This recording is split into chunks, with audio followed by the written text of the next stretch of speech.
Par l'immolation de l'agneau, la puissance de Satan, du péché et de la mort a été brisée. La chose est symbolisée dans Exode 12 par l'institution de la Pâque. C'est pour Israël une vraie résurrection, une délivrance complète de la tyrannie de Pharaon. Or, peu après, il semble que tout soit de nouveau remis en question. Surpris entre des montagnes qui rendent impossible un changement de front, devant eux la mer, derrière eux une armée qui les talonne. Comme si l'Égypte avait juré de ressaisir sa proie, le peuple angoissé croit sa dernière heure venue. Mais au milieu de cette détresse, Dieu rappelle Moïse à la réalité spirituelle. Qu'as-tu à la main? Une verge. Dans tout ce livre de l'Exode, la souveraineté divine est liée à la verge de Moïse. Or, c'est justement une question de souveraineté que l'ennemi furieux d'avoir perdu la partie croit pouvoir soulever à nouveau. Cette poursuite n'est pas autre chose qu'un suprême défi jeté par Pharaon à l'autorité de Dieu. Mais cet étalage de force est inopérant puisque, par le sang de l'agneau, l'autorité de droit a été définitivement enlevée à l'ennemi. Il nous a transférés du royaume des ténèbres au royaume du Fils de son amour. Moïse lève sa verge, siège symbolique de l'autorité divine. La mer se fend, le peuple passe, les flots se referment.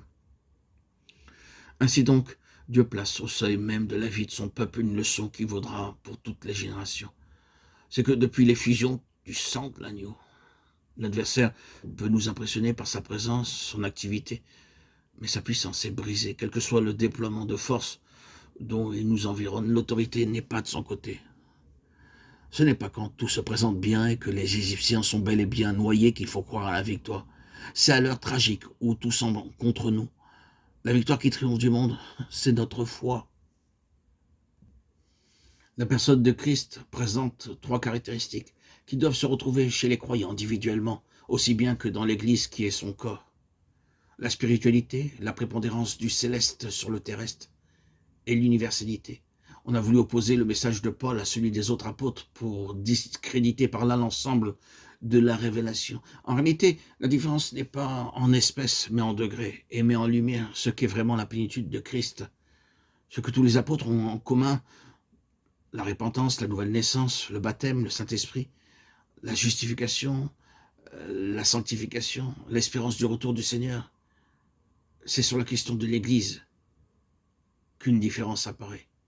Les 12 distinguent toujours entre juifs et gentils. Ils prêchent aux uns comme aux autres, mais maintiennent toujours la distinction entre chrétiens d'entre les juifs et chrétiens d'entre les gentils. Pour Paul, la croix représente la disparition définitive des uns et des autres. Il y a un seul homme nouveau et il ne peut plus être question ni de juifs, ni de grecs.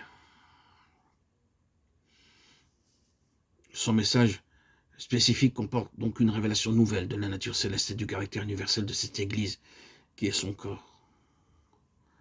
Pour qu'il y ait une réalisation de cette chose céleste, il faut que soit brisé le système terrestre, le judaïsme qui n'est que provisoire. L'incident de Galates 2, 11, 14 est très significatif. Jacques jouissait à Jérusalem dans tout le sens judaïsant d'une autorité considérable. En quittant la métropole, Pierre échappe à cette influence et il se surprend au contact de l'église d'Antioche à embrasser cette liberté glorieuse qui fait partie de la plénitude de Christ. Mais qu'arrive-t-il? Une visite de Jérusalem lui fait réaliser qu'il est sorti des normes admises par l'église mère. Surpris entre l'université de Paul et le judaïsme de Jacques, le pauvre Pierre chavire dans l'hésitation et se détourne par crainte des hommes de la pleine révélation dans laquelle il était entré. Si l'on veut aller tout outre avec Dieu, il faut s'affranchir des hommes, même si ce sont des piliers dans l'Église, Galates 2, 5, 6, et se dire résolument, je refuse de perdre quoi que ce soit de la plénitude de Christ, sous prétexte des soi-disant égards que je dois à mes frères. La position de Paul est une position d'indépendance absolue vis-à-vis de l'ordre établi et de toutes les formes d'influence et d'autorité qui compromettent ou restreignent la plénitude de Christ. Il se sépare volontairement de tout ce qui jouit de la considération des hommes. Du reste, après avoir fait allusion dans Galates 2, 6, il précise bien « Dieu ne fait point exception de personne ».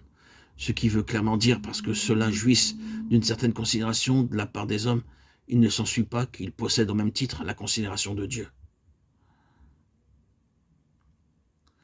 Il en est de même aujourd'hui en ce qui concerne le christianisme traditionnel et organisé. C'est l'ordre établi, et on peut en dire beaucoup de bien, mais quand on aura rappelé que c'est Dieu qui l'a suscité, et quand on aura dit tout le bien qu'il y a à en dire, la question restera posée. Est-ce bien là le dernier mot de ce que Dieu a à dire? Est-ce là la plénitude? Les systèmes terrestres ne sont pas sans exercer une certaine tyrannie. Ils peuvent être un obstacle à la plénitude de Dieu. Paul rencontrait cela chez les autres apôtres. Quand il voulait mettre en lumière la vraie nature de l'Église, qui est son corps, il se heurtait à l'incompréhension des cercles apostoliques. Sans diminuer la valeur des autres apôtres, nous reconnaissons qu'ils ont posé les fondations. Apocalypse 21:14. Mais Paul est le sage architecte dont le ministère concerne davantage la superstructure de la maison de Dieu, car c'est par lui que nous savons de l'Église qu'elle est un organisme universel, céleste et spirituel.